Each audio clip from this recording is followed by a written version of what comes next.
What are the 3 signs and symptoms that your body is dehydrated? Well, my name is Amanda. If you're brand new here to the channel, make sure to like, subscribe, and turn on the bell for notifications. We do free giveaways all the time. We'd love to hear from our community. So the number 1 sign, symptom that you're dehydrated is often too late. It's that you're thirsty. So typically when you're thirsty, your body is already 20 to 30% dehydrated. Now what's interesting is that if you're over the age of 40, I just turned 41 myself, what is very strange about this is that when you reach 40, around there, you lose your body's ability to notify you when you are thirsty. So that's why the older that you get, the more dehydrated, because your body doesn't alarm you to get thirsty like it used to. You kind of lose your thirst mechanism. So one way to kickstart that back in is just simply drinking more water. So when you drink more water, it kicks in that thirst mechanism. And if you're younger, 40 and below, your thirst mechanism is a good indicator. But remember, if you're thirsty, you're 20 to 30% already dehydrated. Now, the number 2 reason that you are dehydrated, here the symptom signs are the color of your urine. That's right. When you go to the restroom, pay attention to your bodily fluids coming out here because you want clear or slightly yellow. If you have orange or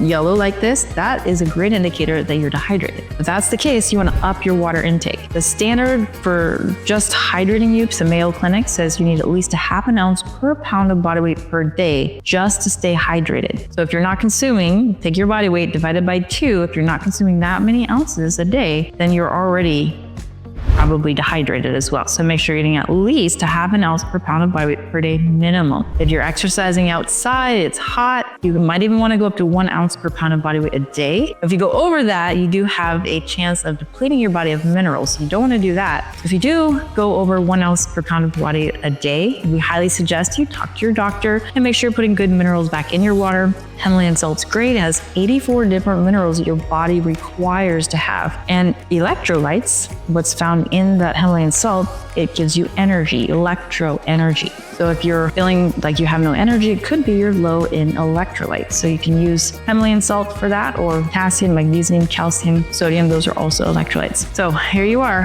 dehydration right here in this yellow cup. And the 3rd reason is dizziness and fatigue. So if you're feeling dizzy, especially while outside, you are already dehydrated. So again, make sure you're drinking that minimum requirement of water every day, adding minerals to the water. If you are over that, or if it's hot outside, your body is sweating, perspiring, and with sweat out comes minerals as well. So you really want to make sure if you're drinking good amount of water, you put minerals back in your body. So your body has all those electrolytes, energy to go out there and enjoy your day and have great brain function, great gut health, and this build rate in general. So cheers, friends. I hope you enjoyed this video. Again, make sure to share and to subscribe and to like the video. We'll see you in the next one.